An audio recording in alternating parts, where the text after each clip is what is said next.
이 시간에는 두 번째로 상인 조직의 활성화 방안입니다.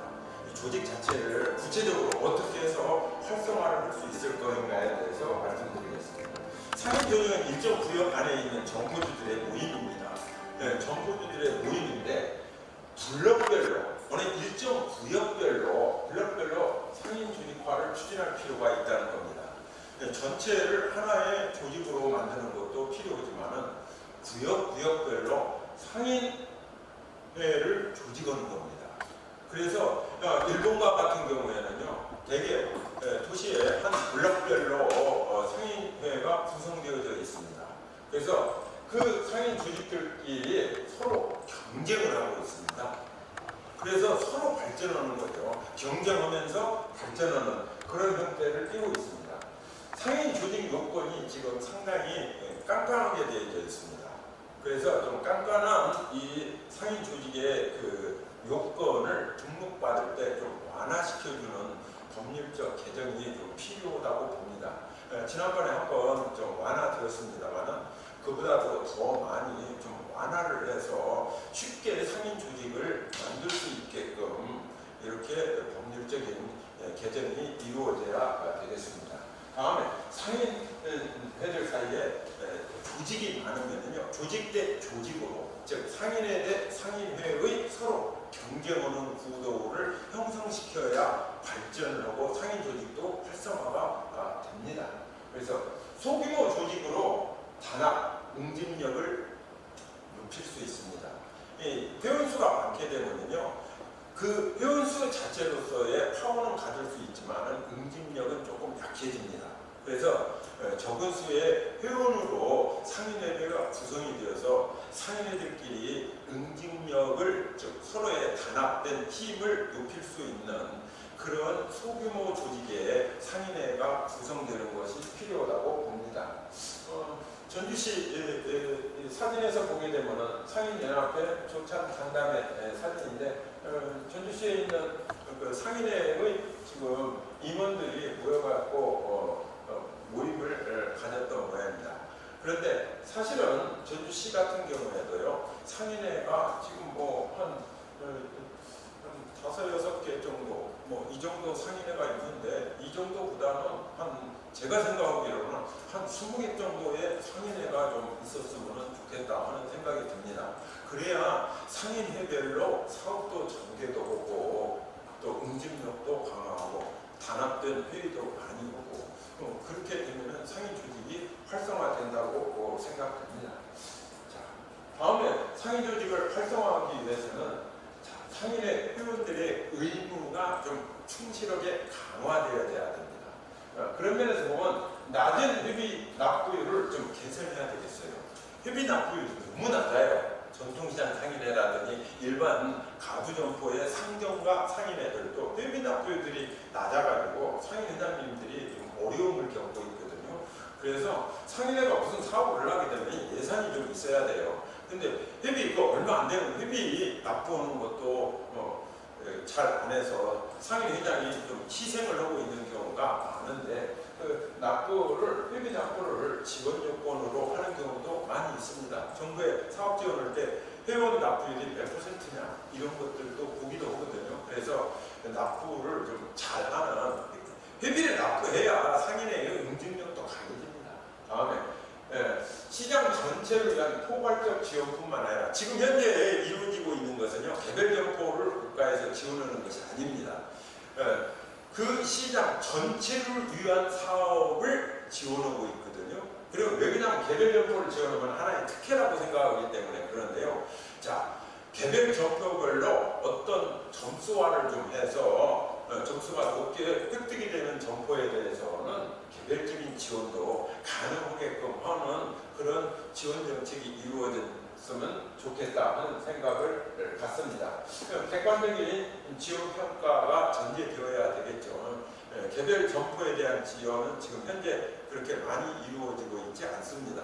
그래서 근데 사실은 나도 지원을 받으려면 저렇게 해야 되겠구나, 나도 회비 납부를 충실히 해야 되겠구나, 회의 참석도 잘해야 되겠구나, 교육도 열심히 받아야 되겠구나, 이렇게 돼서 그걸 포인트화를 해서 그걸 많이 충실하게 쌓는 개별 점포에게는 어떤 어드밴테이지나 이점이나 혜택을 주는 그런 정책으로 조금 나와야 되지 않겠는가 하는 생각이 듭니다. 시장 전체의 발전을 위해서 개별 점포가 양보해야 되는 경우가 꽤 많이 있습니다. 어떤 사업을 추진하기 위해서는요, 일부 점포가 희생을 해야 되는 경우가 좀 있어요.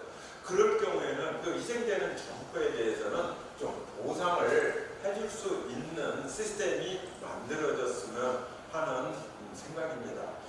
저것이 안 되니까 무조건 양보하고 그러다 보니까 참 힘들죠. 물론 매출액이 많은 그런 활성화된 점포가 양보라면 할 수는 있겠습니다만 좀 어려움을 겪고 있는 점포 보고 위치가 당신 점포가 해당이 된다. 그러니까 당신이 좀 양보를 해라. 전체 시장을 위해서 이렇게 하기에는 약간 무리가 있어요. 그래서 그거에는 보상이 될 수 있는 그런 시스템이 좀 있어야 상인회나 상인 조직이 어떤 사업을 추진하기가 용이하고 사업을 많이 추진을 해야 또 시장이 활성화되고 조직도 활성화된다고 볼 수 있습니다. 다음에 세 번째로는 상인 조직을 활성화하기 위해서는 집행부의 조직력을 좀 강화를 해야 됩니다.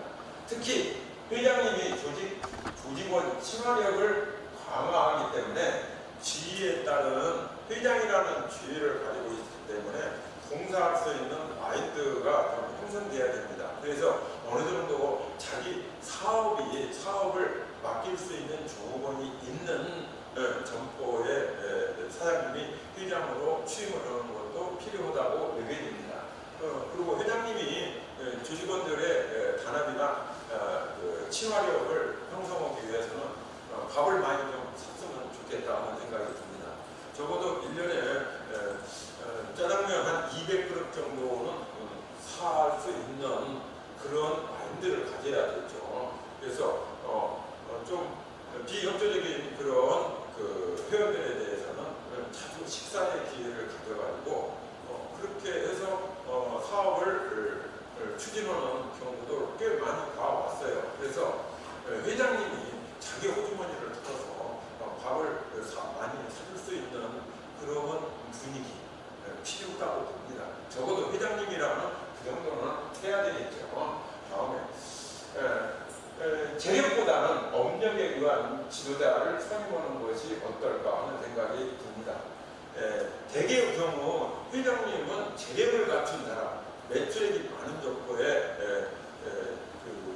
점포주가 회장님이 되는 경우가 흔한데 일본과 같은 경우는요, 업력, 내가 몇 년간 여기에서 사업을 했다. 업력이 높으신 분들이 되게 회장님을 합니다. 그래서 오랫동안 그 시장에서 사업을 하신 분, 이 분들이 업력을 굉장히 중요시합니다. 근데 우리나라는 소득을 중시하죠. 매출액이라고 이익을 더 많이 버는 좀 능력, 그런 분들을 회장님으로 추대를 하는데 업력을 좀 많으신 분들, 오랫동안 하신 분들을 자문이나 고문이나 이런 분들로 위촉을 해가지고 그분들의 의견을 존중하는 그런 형태의 상인회를 구성하는 것도 괜찮다고 봅니다. 그래서 우리도 100년 가게 이렇게 보통 얘기하는데 물론 100년은 안 됐지만 수십 년씩 사업을 그 자리에서 영위하셨다는 것은 대단한 능력이거든요. 그런 분들의 자문이나 고문 또 회장, 임원으로 선출하는 것도 괜찮다고 봅니다.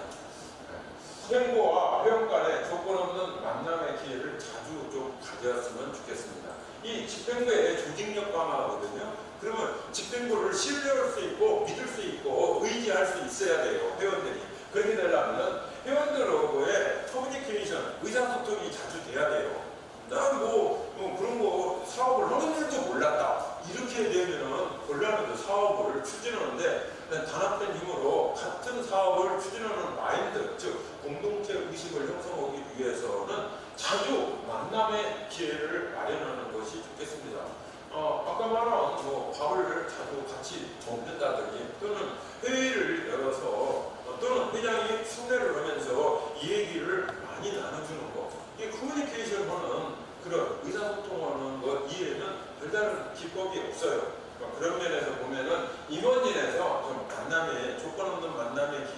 자주 만들어 주었으면 좋겠다는 생각이 듭니다.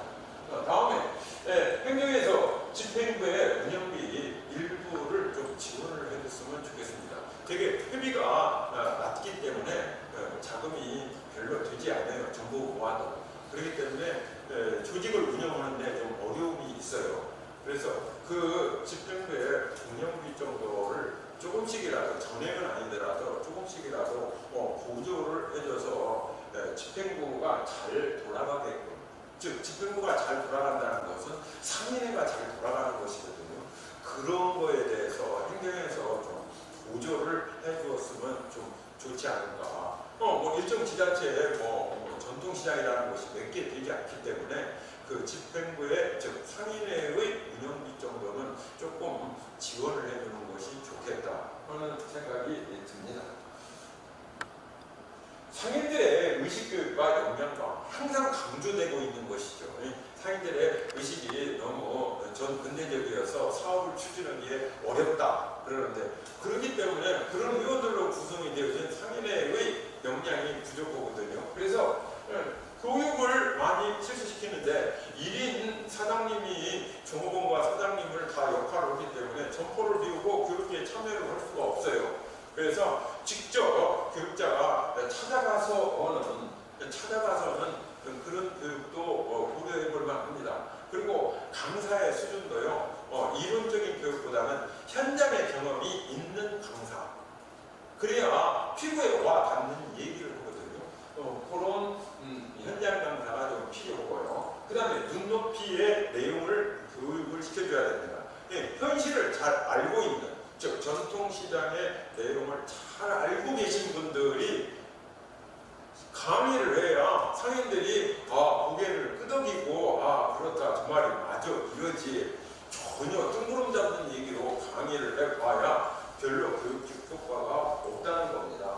그 다음에 형식은 타파, 꼭 강의를 강의실에서 이렇게 교육을 한다기보다는 물론 핸드폰 있으니까 동영상 강의를 할 수도 있는 거고요. 또는 현장에서 둥글게 앉아서 한 4, 5명을 잡고 소그룹으로 서로 교육을 시킬 수도 있습니다.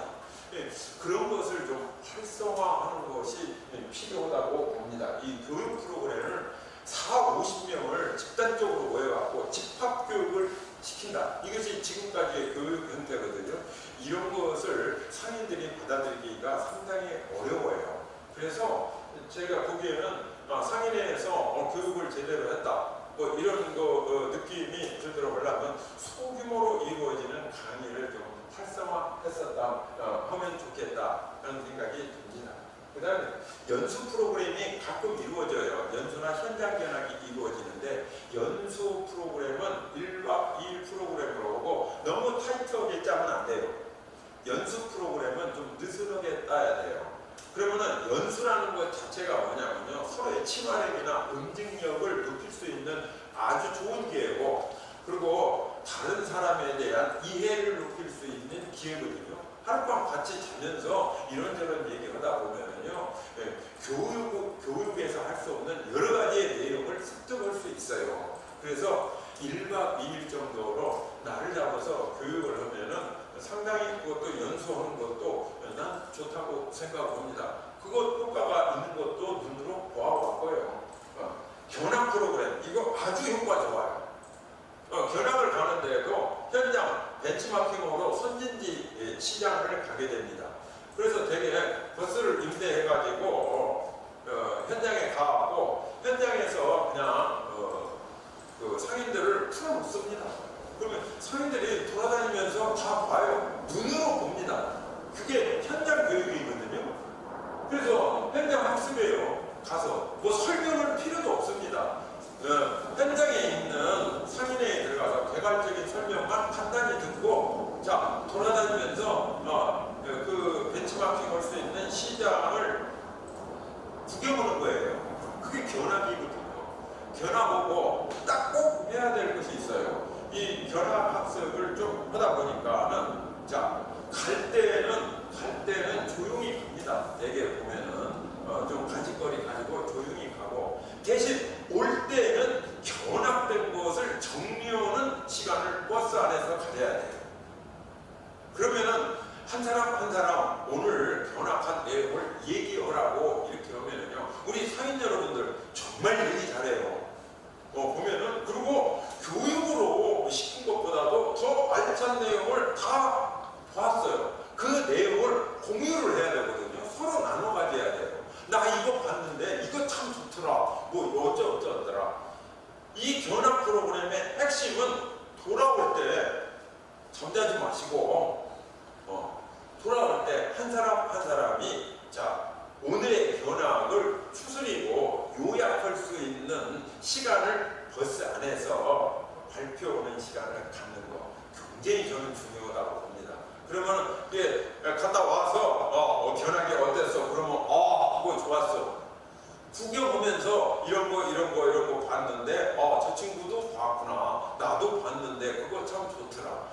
우리 시장에서도 이렇게 해보는 것이 어떠냐. 스스로 다 얘기가 나옵니다. 다 우리 시장은 어떻게 해야 되는지 이 얘기가 버스 안에서 다 이루어지거든요. 버스 안에 보통 한 30명, 40명이 타거든요. 물론 그냥 코로나19 시대가 돼갖고 견학하는 프로그램이 지금은 시행하기는 상당히 어렵습니다만은 이 견학을 올 때, 귀가를 할 때 그때에 이루어지는 토론과 서로 발표, 이때가 굉장히 중요한 학습의 기회가 된다는 것을 말씀드리고 싶습니다. 자, 그 다음에 상인회의 그 사무 능력 강화. 상인 여러분들이 대개의 경우 그 사무 능력은 조금 되게 떨어지죠. 그거 어쩔 수 없어요. 대신 파는 수완이나 이런 건 아주 뛰어나요. 다 그쪽으로 전통시장에 계신 분들은 되게 수십 년씩 사업을 하신 분이기 때문에 어떤 경우는 그러더라고요. 그 상인들이 얼굴만 봐도 저 사람이 살 사람인지 안 살 사람인지 아니면 보고만 갈 사람인지를 다 알고 있다 이거예요. 그래서 그러면 안 살 사람 같은 건 어떻게 합니까? 가만히 앉아있죠. 안 사는데 내가 뭐든 노력. 그렇게 해서는 안 되겠죠. 안 살 사람들을 사게 할 수 있는 능력이 있어야 되는 것이죠. 자기가 소비자를 파악하는데 참 전문적인 수완이나 능력을 갖췄다 손치더라도 그 부분을 어떻게 하면 사게 할 수 있을까? 이런 것을 해야 진정한 능력자고 역량이 있다고 보는 것이지요. 그래서 자, 사무 능력은 없어요. 사무 능력은 굉장히 뒤떨어져요. 대신 사무실 공간하고 상인의 사무실에 장비를 좀 마련해야 돼요. 내부 인테리어도 좀 직원들이 좀 근무할 수 있게끔 이렇게 인테리어도 좀 하고, 그 다음에 컴퓨터나 프린터도 충분히 사용할 수 있게끔 갖추고 있고, 사무용품이나 장비도 좀 많이 갖춰줘야 된다는 거죠. 전력 사무실만 하나 조그마하게 가지고 있고 여가 상인의 사무실이요. 그런 전통시장들 많아요. 그래서 흔히 이제 고객센터라고 해가지고 고객센터 내에 못 오는 데인가 봤더니 고객센터를 하나 지어줬더니 사무실 공간이에요. 고객센터가 아니에요. 고객은 한 사람도 안 보이고 사무원들만 있는데 장비들은 형편없는 경우가 많아요. 그래서 건물만 있고 사무 장비가 좀 없고 그거를 또 다룰 수 있는 분도 별로 없어요. 그런 경우가 많은데 그거를 좀 강화해야 되겠다는 얘기입니다. 사무 능력 강화를 위한 능력 있는 직원 채용을 했으면 좋겠습니다. 왜 그러냐면 되게 연구에 의해서 직원들을 채용하는 경우가 있는데 그러지 마시고 좀 객관적으로 능력 있는 분들, 그래서 인사위원회를 구성해서 외부 인사에 의해 가지고 평가를 해서 채용하는 그런 절차를 밟는 것이 좋지 않을까 그런 생각이 듭니다. 연구에 의해서 채용을 하게 된다면요 정실에 흐르기가 쉬워요. 그래서 사무 능력이 없으신 분들이 와서 사무를 보는 경우도 많아요. 그럼 능력이 떨어지거든요. 그러면 이 조직을 활성화할 수가 없어요. 그래서 제가 생각해도 능력 있는 사무실을 좀 왔으면 되는데 자체적으로 인건비가 있어야 되는데 이 상인의 수익 사업이 없어요. 근데 수익 사업을 좀 발굴해야 돼요. 상인회에서 뭔가 재정을 확보할 수 있는 수익 사업. 조금 전에도 얘기했다시피 행정에 뭐 운영비를 지원해준다. 이게 조금 보조를 해주는 거죠. 운영비 전액을 지원할 수는 없어요, 조직에. 그래서 수익 사업을 좀 해서 인건비를 충당할 정도의 그런 수익을 상인회에서 가져야 됩니다. 정관을 변경해서 비영리더라도 영리 사업을 일부를 비영리 조직의 활성화를 위해서 위한 수익 사업이라고 해서 정관에 포함시키면 되거든요. 포함시켜가지고 등록을 다시 하고 그런 사업을 좀 벌려서 수익을 좀 올릴 수 있는 것이 좀 필요하다고 봅니다. 생각을 해보면요, 시장 상인들을 상대로 하는 수익 사업도 충분히 있습니다. 그 다음에 인터넷 시대에 사무행정의 전자와 디지털화가 필요합니다. 그래서 가면은 되게 페이퍼, 종이로 된 서류로 많이 되고 있는데 그렇게 되는 것도 뭐 필요합니다만은 요즘 시대가 인터넷으로 다 연결이 되고 그러는 시대인데 이걸 디지털화를 서류도 뭐 다 디지털화를 다 해야 되겠죠. 오늘날 보통 도서관 같은 데도 보면은요 이미 다 디지털화로 가고 있어요. 그래서 도서관에 가봤는데 큰 도서관 같은 데는 서고에는요 그건 보관만 하는 데예요. 안 빌려주고요. 전부 디지털로 컴퓨터로 해서 책을 봅니다. 그렇게 다 발전하고 있거든요. 그래서 사무 공간도 좀 전자화를 한다든지 좀 디지털화를 하는 그런 첨단적인 그런 시장은 전통 시장이지만은 사무는 현대 사무죠. 현대적 사무를 볼 수 있는 능력을 갖춰야 된다는 전통 시장을 벗어날 수는 없어요. 이걸 이름을 완전히 바꿀 수는 없잖아요. 그리고 점포주들이나 이런 의식이 그렇게 따라가지를 못하는데 전통 시장의 특성을 살리지만은 그걸 활성화하는 조직의 사무 능력은 현대화가 돼야 되겠죠. 그것이 전통식으로 사무를 보면은 그것도 잘 어울리지는 않는 거죠. 그래서 제가 생각하는 사무 공간에 좀 컴퓨터화라든지 디지털화가 필요하다고 여겨집니다. 그 다음에 상인 조직의 자생 능력을 강화해요. 스스로 사무 상인의 조직이 자생할 수 있어야 돼요. 회비가 많으면 좋겠죠. 자생할 수 있겠죠. 근데 회비를 많이 책정할 수가 없어요. 전통시장은. 그래서 그러니까 아까 어떤 수익 사업을 해야 된다고 얘기를 했죠. 그래서 수익 사업의 전개로 상인의 운영비를 좀 조달할 수 있어야 상인 조직이 활성화됩니다. 자금이 있어야 활성화되는 것이죠. 직원들이 제가 가끔 안타까운 것이요. 상인의 사무실에 가면은요 젊은이들은 없어요. 전부 나이 드신 분들이 있어요.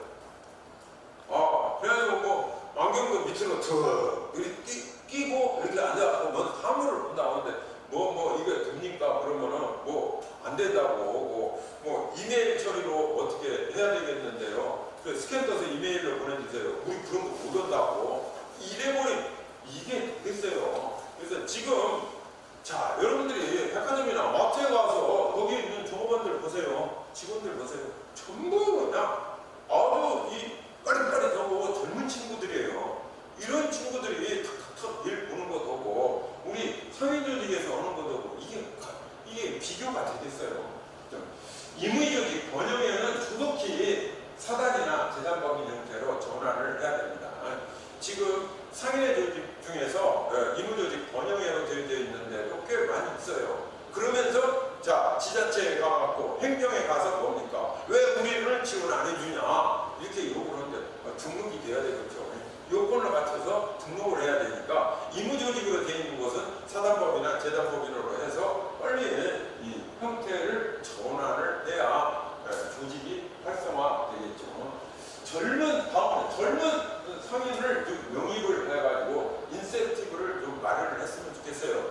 젊은 상인들이 들어오게 되면은 임대료를 인하해서 보조를 해준다든지 이거 보조해줘야 되겠죠. 정부에서는 그거 해주고 있습니다. 임대비 지원도 해주고 다 합니다. 장사해가지고 나중에 갚고 일부는 거치도 해주고 그럽니다. 젊은 좀 상인들을 영입하는 자세 이게 필요하다고 봅니다. 그 기존 상인들의 마인드가 형성이 되어져 있는 시장. 그게 시장이 조금씩 젊어지는 거죠. 그래서 그렇게 변화된 시장들이 활성화돼요. 그 활성화된 시장들 안에 주에 보게 되면은 반드시 활성화된 상인 조직이 있다는 겁니다. 그 조직에서 교육도 시키고 많은 활동을 하게 되는 거죠. 가만 오죽 전통시장이 자생 능력이 없으면은 정부에서 지원을 해줄 때 사업단을 구성했겠습니까? 사업단을 구성해서 상인에다가 맡기지를 안 했어요. 전통시장에다 맡기지를 않고 사업단에다가 맡겨서 전통시장 활성화하는 사업을 추진하게끔 했습니다. 그 전통시장을 활성화하는 예를 들어 문화관광용 사업단 있습니다. 그거 중기청이나 소상공인 시장진흥공단에서 선정을 해가지고 딱 맡깁니다. 그 사람들이 와가지고 전통시장을 상인회하고 협력해가지고 사업을 추진합니다. 거기에 보게 되면은 전부 젊은 친구들입니다. 아주 사무 능력이나 또는 마인드 같은 것들이 아주 뛰어난 친구들이 많이 있어요.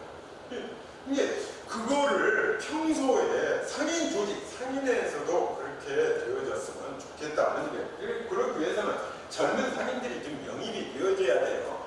그래서 우리 남부시장 안에 젊은 상인들이 몇 %나 되는지를 모르겠어요.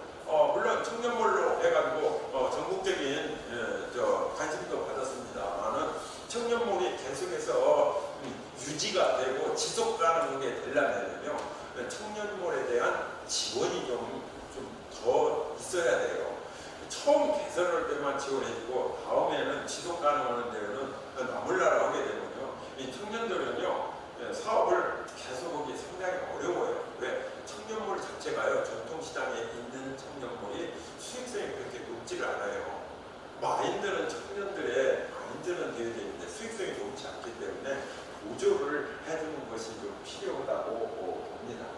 그다음에 사업과 일은 젊은 상인들이 추진하고, 어른들은 좀 나이 드신 상인들 또는 점포주들은 뒤에서 원로라고 그러죠. 우리 전통시장의 원로들, 업력이 좀 오래되신 분들, 이런 분들이 울타리 역할을 해줘야 돼요. 원로들이 나도 내 이익을 찾겠다 이렇게 되면은 상인조직 활성화되기 어려워요. 그 원로들은 젊은 친구들이 일을 할 수 있게끔 방어막 역할을 합니다. 반대자가 있으면 설득도 시키고, 이 원로들이 나설 때 이 젊은 친구들이 가고 나이 드신 분들을 설득하려고 하면 굉장히 어려워요. 잘 안, 시푸른 놈들이 뭘 알지도 못하는 놈들이 이렇게 취급해버립니다. 이렇게 되어가고는 상인조직 사업 활성화도 안 되고 사업도 추진하기 어렵거든요. 이게 사업단, 젊은 사람들이 와서 사업단을 구성해갖고 전통시장을 활성화하기 위해서 일을 하는데 제일 어려운 점이 무엇이냐 물어보면요, 이해를 안 해준다는 거예요. 우리 사업을 이해를 안 해주고 참여도 안 해주고 그냥 방관해버린다는 거죠. 그 어른들이 조금 옆에서 울타리 역할을 해주는 거, 일은 젊은 친구들이 잘해요. 예를 들어서 어떤 축제를 기획하라. 어른들은 잘 기획하기 어려워요. 젊은 친구들을 보면은요, 축제 기획 잘합니다. 네, 광고도 하라 그러면은 SNS 이런 거 하라 그러면 젊은 친구들이 하는 건데 어른들이 할 수는 없잖아요. 자, 그 다음에 상인의 역할이 뭐냐 이거예요. 상인회가 활성화를 시키는 거다. 간접적으로는 그래요. 직접적으로 활성화시키는 것이 상인회는 아니에요. 잘 보세요. 정부나 행정에 대해서 교섭을 하고 이러는 것은 상인회가 해야 돼요. 상인회가 해야 돼요. 시청에 찾아간다든지 군청에 찾아간다든지 이렇게 가서 이런 것을 하는 것이 어떻겠습니까? 건의를 하고 오는 것은 상인회 집행부가 수행해야 될 일이에요. 이걸 사업단에서 가서 그 교섭하고 이러기 어려워요. 왜 그러냐면은 통제를 받아요. 이 사업단은 정부의 통계를 받든지 아니면 지자체의 통계를 받기 때문에 그렇게 건의하기가 어렵거든요. 그래서 좀 어려운 일 같은 것은 대개 상위에서 다른지 겁니다. 그래서 회장의 역할이 그거거든요. 그래서 사업단의 의견을 물어서 시청이나 또는 중기청이나 소상공인시장진흥공단이나 이런 데에 가서 교섭하고 이러는 것은 집행부가 해야 될 거라고 봅니다.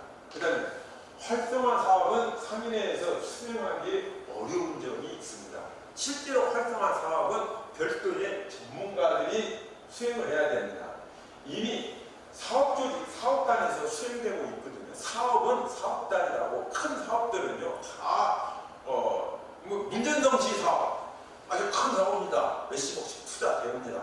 그 사업은 사업단이 딱 구성이 되어 있어요. 그래갖고 이 시장, 전통시장 안에 와서 사무실을 열고 여러 가지 사업을 펼칩니다.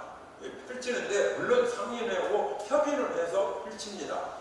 그런 데서 수행을 하는 거지 사업 자체를 상인회에서 수행하는 것은 아니라는 겁니다.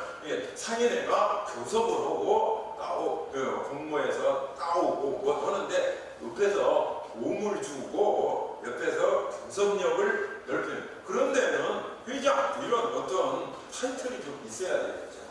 그래서 상인회의 역할을 분명하게 사업단하고 분리시켜주는 것이 필요하다고 봅니다.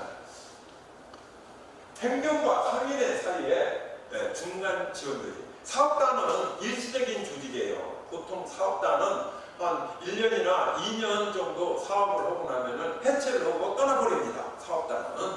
그래서 그 사업단이 계속해서 있을 수가 없어요. 일정 기간만 하거든요. 그런데 중간 지원 조직을 지자체에서 마련하게 되면은 중간 지원 조직에서 이 중간 지원 조직이 상권 관리기구예요. 상권 관리기구는 법적인 조직이에요. 이게 상권 활성화 재단이라고 통상 이야기하는데 상권 활성화 구역에는 의무적으로 설치되게 되어 있고요. 상권 활성화 구역이 아니더라도 예를 들어서 지자체에서 상권 중간 지원 조직을 구성할 수 있습니다.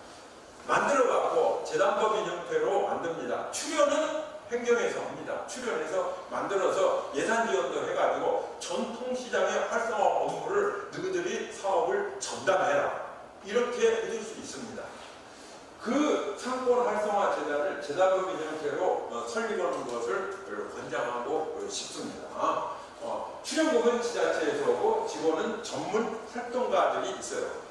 이 전문 직원들을 잘 뽑아야 되겠죠. 이 직원들을 뽑을 때 면접을 지난번에 얘기했죠. 인사위원회를 구성해갖고 전문가 집단으로 해서 정말로 능력이 있는지 없는지를 평가해서 뽑도록 해야 됩니다.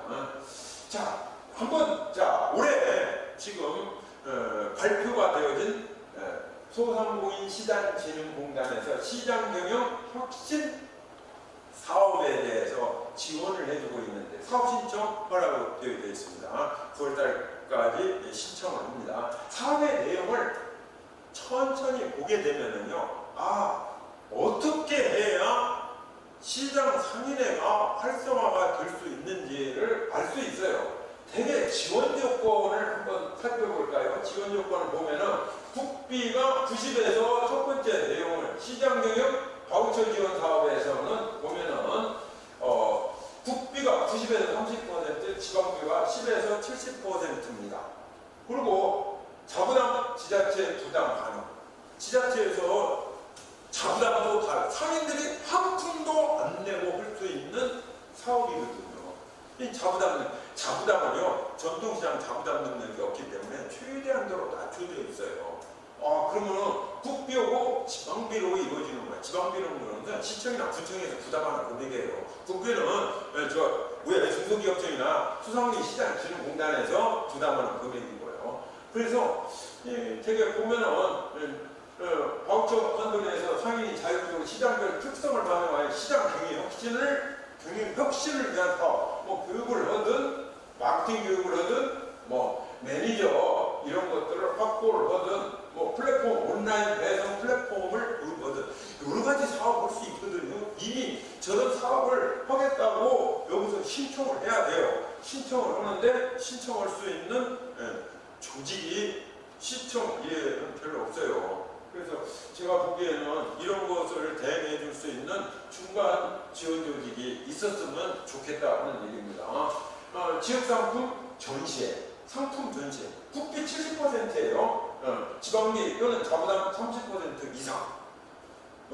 여기에 되어 있죠? 지방비, 자부담 30% 합쳐갖고 30% 이상입니다. 대개 지자체에서 부담합니다. 전통시장 상인들 돈 내서 뭐 허락하면 잘 안 합니다. 그래서 주로 그 최대 금액이 선정치에당 한 4천만 원 정도 지원해줘요. 전시기획 홍보, 전시비용, 무대장치 설치, 부스 설치하고 임대료 이런 거 전부 지원해주거든요.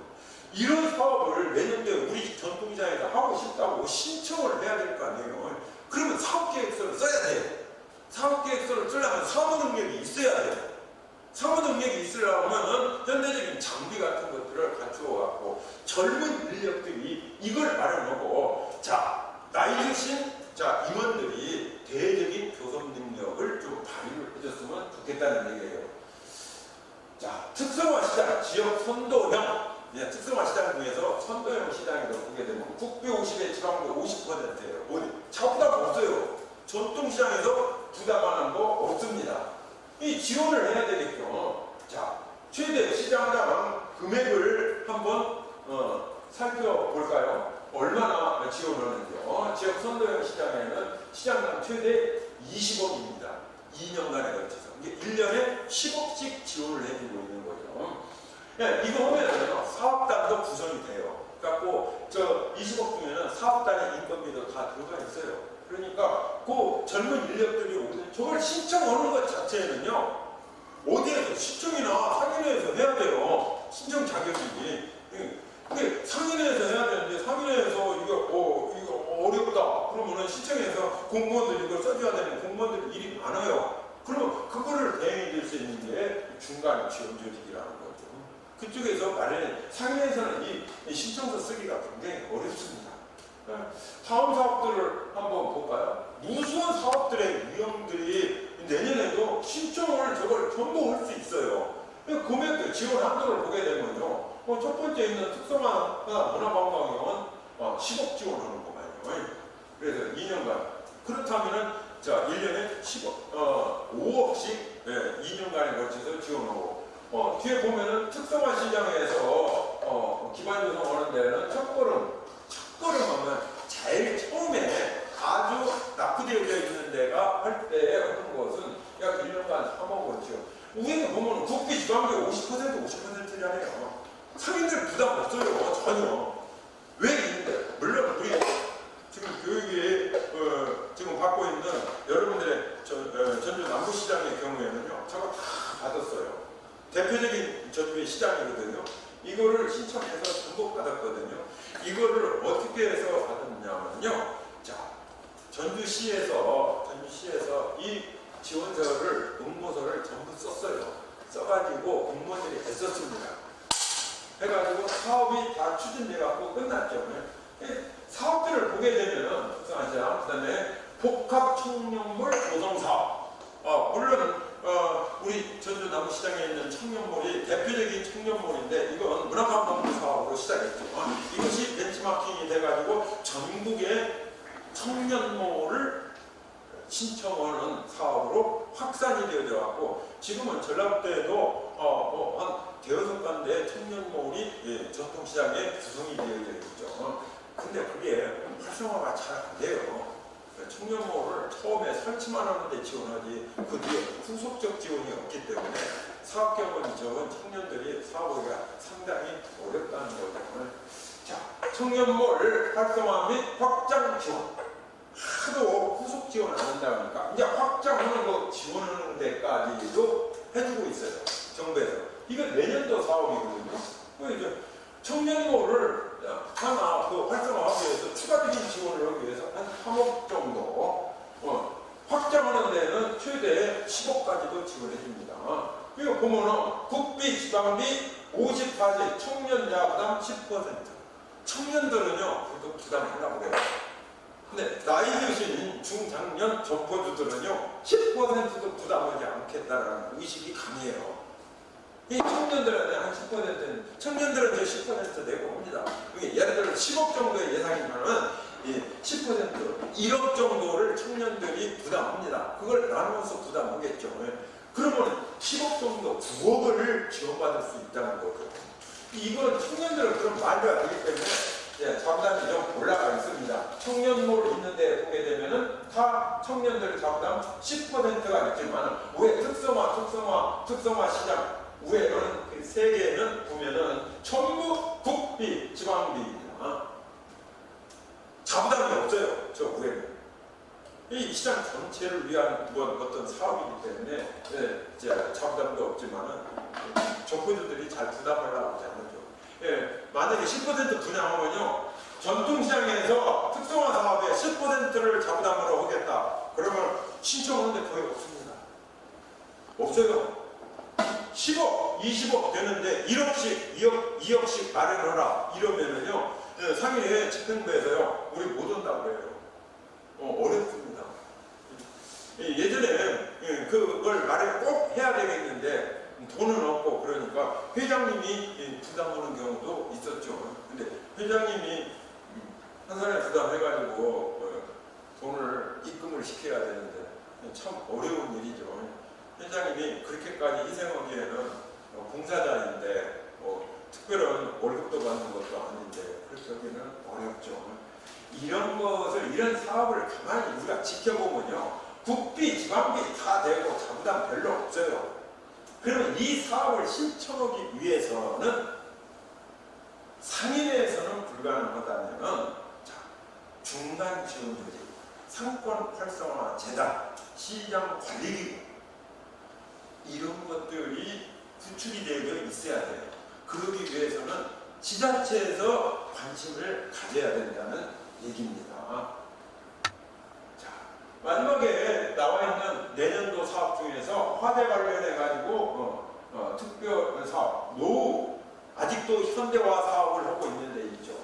노후 노전 선전기 사업이 있고 전기 이런 것이 노후화된다든지 그 다음에 화재에 취약한다든지 그래서 자동화되는 그런 시스템을 구축한다든지 이런 거 전부다 최대 80만 원씩 지원해 줍니다. 그리고 전기 같은 것은 시장당 5억 원 지원해서 전기 시스템이라든지 이런 것들을 완전히 싹 개선하는 거죠.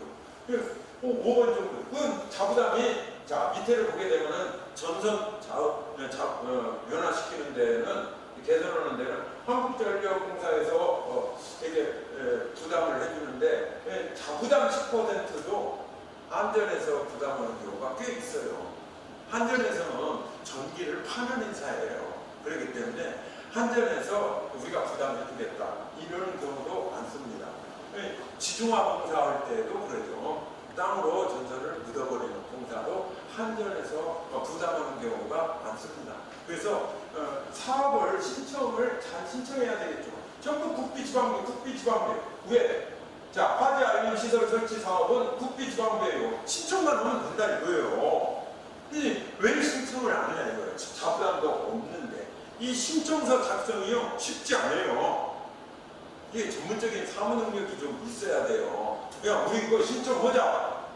그러면 누가 서류를 쓰느냐 이거죠. 신청서를 써야 될 거 아니에요. 그럼 공무원들이 시장이 한두 개도 아니에요. 큰 도시 같은 경우는 시장이 4-5개, 6-7개 있고 그럽니다. 그래서 공무원들이 그걸 쓸 수가 없어요. 그래서 중간 지원 조직에서 그걸 전부 만들어서 공무원한테 넘깁니다. 물론 상인회하고 사전 협의를 해가지고 올립니다. 그래서 그게 중기청이나 소상공인 시장진흥공단에 올라갑니다. 또는 어떤 사업 같은 경우에 이거는 지금 중기청이나 소상공인 시장진흥공단의 사업인데 문화관광부의 사업도 있고 행정자치부의 사업도 있어요. 그쪽에 있는 사업들은 또 이렇게 나와 있거든요. 전통시장 활성화하기 위해서 할 수 있는 것도 있고 이렇게 교육하는 프로그램은 우리 나와 있는 지역신문발전위원회의 지원으로 전통시장을 활성화하는 그런 사업도 하고 있거든요. 이건 우리 전략 신문사에서 지원을 해가지고 선정이 돼서 지금 이런 교육 때, 자, 신청을 할 때 서류를 썼을 거예요. 물론 뭐 신문사 기자들이나 이런 데는 뭐 문서 만들고 이런 데는 아주 수준이 있는 사람들이기 때문에 잘 써서 서류를 갖추고 이런 것이 능력이 뛰어나서 선정이 되는 거죠. 근데 전통장 상인들 보고 또는 간부들 보고 임원들 보고 서류 쓰라 전혀 없습니다. 그 직원을 줘야 되죠. 능력 있는 직원을 줘야 되죠. 그러려면 인건비를 많이 줘야 돼요. 인건비를 주려면 수익사업이 있어야 돼요. 아니면 행정으로부터 일부 보조를 받든지. 그것이 어렵다 보면은 중간 지원 조직을 지자체에서 좀 만들어주세요 하는 것이 필요하다는 거예요. 도와주는 기관이 지금 없다는 거죠. 전주 같은 경우에는요. 자, 그 다음에 전통시장 주차 환경 개선사 아직도 공영주차장 만드는 것을 없는 데들 또는 추가적으로 더 넓히는 경우 이런 경우에도 지원을 해줍니다. 보세요. 지원 조건을 보세요. 네. 국비 60, 지방비 40 해가지고 공영제 신규 설치 중축 지원 중축해서 넓히는 것도 지원해 주죠. 그 다음에 그건 지원한다고 금액이 없어요. 저걸 왜 그러냐면요, 그 시장에 인근에 있는 땅값들이 천차만별이에요.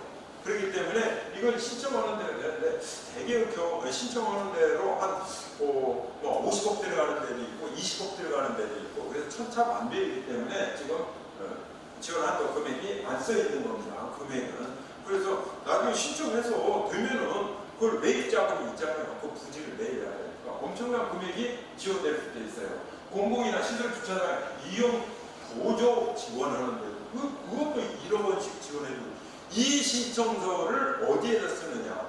상인회에서 쓰기 좋은데 상인회에서는 제가 생각하기에는 교섭만 해주고 울타리가 되어주는 것이 필요하고 실질적인 사무 능력이나 행정은 지자체의 공무원이나 또는 상권 지원 조직에서 상권 관리기구에서 상권 활성화 재단에서 별도로 설치되어 있는 그런 조직에서 수행하는 것이 그런 상권 활성화 재단이라든지 중간 지원 조직이 있는 지자체는요 정부의 이런 사업을 전부 선정을 받아가지고요 상당히 활성화되어져 있어요. 그렇다면 상인회에서 지금 필요한 것이 뭐냐? 상권 관리기구 이거를 만드는 거, 이거를 건의하라는 겁니다. 그 다음에 마지막으로 정부나 행정의 의존 성향을 지원합니다. 오죽 했으면 자부담을 거의 없이 전통시장 활성화 사업을 지금 지원하고 있겠습니까? 자부담 의식을 좀 가져야 되는데 자발적인 투자, 즉 자부담 의식이 필요합니다. 일반 가구점포, 독립점포들 있죠? 점포들, 중앙지 도심에 있는 거기들은요 인테리어나 뭐 이런 것들 전부 자부담으로 다 합니다. 억대씩 투자하면서 이거 하고 있는데 전통시장에서 상인들 보고 자부담을 하고 나 아니요 무조건 안 합니다. 그 정부에서 해주면은 뭐 그거 해주면 좋고 왜 안 해주냐라고 뭐 시위도 하고 막 요구도 하고 그럽니다. 철저하게 행정에 의존하는 성향이 가지고 있어요. 지금까지 한 20년, 30년 넘게 전통시장을 정부에서 지원하다 보니까 그 타성에 젖어버렸어요. 그러다 보니까 자부담이 안 되거든요. 자부담을 하려고 하지를 않아요. 그런데 사업이라는 것은요, 내 돈이 들어가서 투자를 해서 해야 사업에 애착을 갖습니다. 그냥 무료로 이루어지는 것은요, 그렇게 큰 효과가 없어요. 쉽게 얘기하면 책도 내가 사가지고 공부하면요, 쏙쏙 잘 들어와요. 그렇지만 빌려서 공부하면요, 머릿속에 잘 안 들어옵니다. 그리고 책 반납해야 되거든요. 그래서 책에다 낙서도 옆에 좀 요점 정리도 해가면서 이렇게 적어야 돼요. 자부담이 있어야만 사업도 활성화됩니다. 그리고 사업 추진도 잘 되고. 왜? 내가 돈을 부담했기 때문에 그 사업 추진에 대해서 관심을 가져요. 그래서 저는 자부담 10%를 항상 좀 했으면 좋겠다는 생각이 들어요.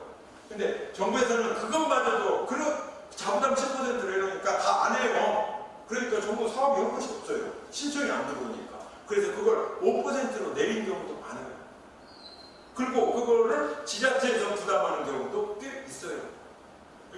오죽했으면 전통시장을 살리기 위해서, 그래서 전통시장에 돈을 지원하는 정부 예산을 두었음에도 불구하고 활성화가 잘 되지 않는다 해서 일반 소비자들이 쓸데없는데 돈 썼다고 막 이런 비난을 하기도 하잖아요. 그렇지만 우리 전통시장이 지역사회 하나의 커뮤니티의 공간이면서 중간층을 이루고 있는 상인들이에요. 이 상인들이 무너지면 안 되거든요. 이 전통시장이나 소상공인들이 무너지게 되면요, 경제 자체가 전부 흔들거립니다. 대기업이 무너지는 것도 위험하지만요, 이 소상공인들이나 전통시장이 무너지게 되면요, 지역사회가 너무 어려워져요. 만약에 전통시장 다 없어졌다고 생각해보세요. 그러면 전부 대형 마트라든지 일반 SSM 이런 데, 기업용 슈퍼 이런 데로 다 가서 사야 되는데요, 폭발합니다. 그래서 상당한 기능을 전통시장에서 농민들의 농산물, 식자재도 전부 매입을 해가지고 판매 기능을 수행하고 있어요. 그래서 전통시장이 그대로 유지가 되기는 해야 돼요. 그런데 낙후가 되어 있어서 활성화하기가 조금 어렵다는 거거든요. 조금 어렵지만은 정부에서 도와줄 테니까 자부담 조금 하라는 얘기입니다. 그렇게 해서 상인 조직이 활성화되어야 된다는 것입니다. 그래서 상인 조직이 활성화되기 위해서 그냥 요약해서 말씀드리겠습니다. 상권 관리국, 상권 활성화재단, 중간 지원조직, 다 같은 말 이름만 다릅니다. 이걸 지자체에서 설립을 해서 상인회와 협력해서 각종 정부 지원 사업을 쉽게 얘기하면 나와서 시장을 활성화하는 사업을 전개해야 된다고 말씀드리고 싶습니다. 여러분 감사합니다.